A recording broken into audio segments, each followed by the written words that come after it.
assez intéressant, elle évolue constamment en fait. Quelque chose de sûr, c'est que dès le début, je me suis toujours inspiré de la nature, de la faune et de la flore en fait, principalement. C'est venu de là à la base.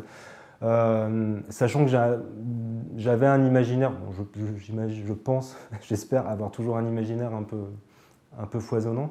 Euh, c'est- je, je dessinais tout le temps des animaux, des créatures, des plantes, des choses qui n'existaient pas forcément dans la vie réelle, mais qui ont toujours été inspirées du monde minéral, végétal et animal. Et c'est vrai que j'ai développé peu à peu ce côté-là de manière picturale.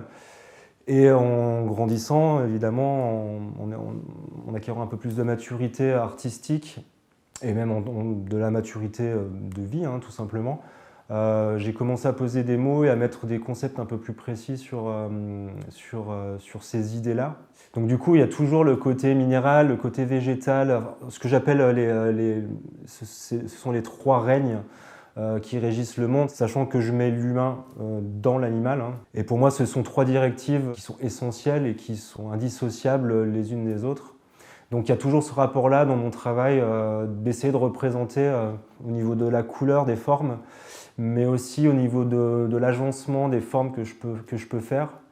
Et surtout le ressenti que j'essaie de développer et que j'essaie d'affiner, enfin disons d'être plus en raccord avec ce que moi je ressens, d'essayer de le retranscrire picturalement parlant dans mes peintures.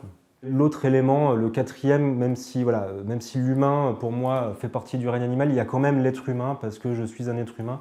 J'ai tendance souvent à représenter le corps humain en fait, que ce soit des visages, des corps entiers ou des parties de corps en fait, que je déstructure ou que je viens reconstituer en fonction de ce que je veux transmettre dans une peinture. Souvent l'être humain est au centre au centre de ce que je veux montrer en tant qu'être vivant bien évidemment, en tant que matière en fait, donc la présence physique hein, de l'être humain ou même des plantes ou des animaux, ou peu importe en fait, d'un caillou, d'une feuille, tout est matière, tout a une présence physique, mais j'essaye justement de montrer cette matière et ce côté physique en essayant ce que j'appelle souvent un scanner, une sorte de radiographie des objets ou des êtres vivants pour essayer de sonder un peu l'âme, un peu ce qui se cache derrière. Qu'est-ce qui fait que cette chose est vivante? Et sachant que je peux personnifier des cailloux, hein, justement, des rochers, des minéraux. Pour moi, tout est personnification et il y a un côté assez animiste dans ce que je fais, de manière générale. Et c'est vrai que cette idée de sonder l'âme humaine, de sonder, de traverser la matière, en fait, d'aller au-delà de ce qu'on voit, d'aller au-delà de l'enveloppe corporelle, c'est quelque chose qui m'intéresse beaucoup, qui me fascine. Et c'est pour ça que notamment j'ai fait pas mal de toiles qui représentent des écorchés en fait. Un écorché, oui, c'est vraiment enlever les couches en fait. Et chaque être humain, chaque être vivant est une multitude de couches en fait qui se superposent. D'ailleurs, on dit souvent, tiens, si tu veux bien apprendre à connaître cette personne, il faut gratter un petit peu. Et cette expression n'est pas anodine, je trouve, et je la trouve très intéressante parce que effectivement, là, je le prends vraiment presque au sens premier du terme, où je veux gratter les choses pour essayer d'en comprendre la structure, d'en comprendre l'architecture interne, et du coup d'en faire ressortir quelque chose qui n'est pas explicable ou peu explicable, et qu'on ne peut que ressentir en fait. Alors ça peut être le but de beaucoup d'artistes, mais j'essaie de mettre du concret dans les choses qui ne le sont pas.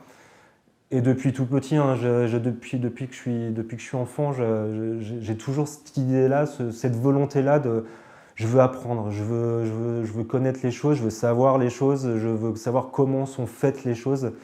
Je le retranscris maintenant de manière artistique, ce qui est assez rigolo parce que quand j'étais enfant, je dessinais, hein, j'aimais bien ça, voilà, j'avais ce côté, j'avais un attrait pour l'artistique, mais sans plus.